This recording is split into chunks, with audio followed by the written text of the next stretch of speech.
Hello, my name is Wajaha, and here's a quick video covering everything that you need to know about bronchiolitis. So let's get started. So lung diseases can be split into two main types, and these are obstructive and restrictive. Obstructive refers to problems in the expulsion of air, and conditions like asthma and COPD come under this category. And restrictive refers to problems getting air into the lungs. Now, bronchiolitis is an obstructive condition, so the problem is getting air out. But what actually is it? So it's a condition characterized by inflammation of the bronchioles, and it's very common in young children, and these are usually less than 2 years old, and it's very common in winter as well. Now, children who are prematurely born and those who have underlying cardiac and respiratory conditions also have a higher incidence. Now, it's caused by different viruses, but most commonly the respiratory syncytial virus, and this is a very common exam question. There are other causes like mycoplasma, parainfluenza, adenovirus, and coronavirus, and it can also be secondary to bacterial infections. But what we need to remember is RSV is the most likely cause. Now, as viruses are spread by droplet infection, they can often present with an upper respiratory tract infection, and later that can become bronchiolitis. Now, patients often have a wheeze, and I'll show you what this sounds like.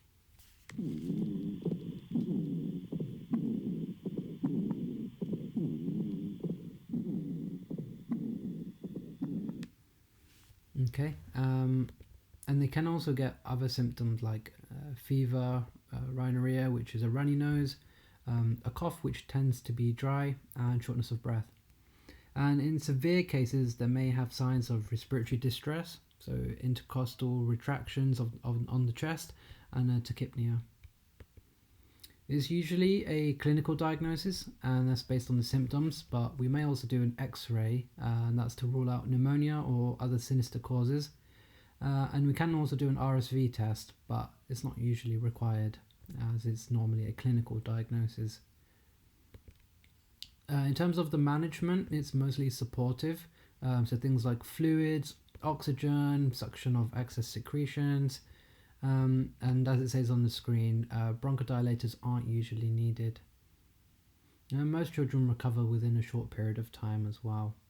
So to help you remember all of this, when you hear the word bronchiolitis, I want you to remember the word browse. And bronchiolitis, browse. So this has everything that you need to know in literally just 5 words.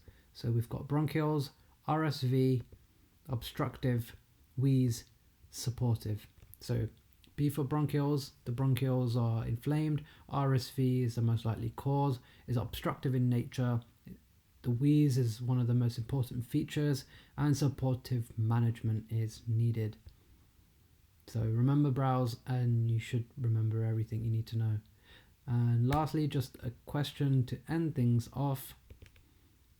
A 5-month-old boy presents to the emergency department following a 1-week history of a persistent dry cough and difficulty feeding. His notes indicate that he had presented a week ago with a mild fever and coryzal symptoms. He has no other past medical history. On examination, the respiratory rate is 56 per minute, and a wheeze is heard bilaterally on auscultation.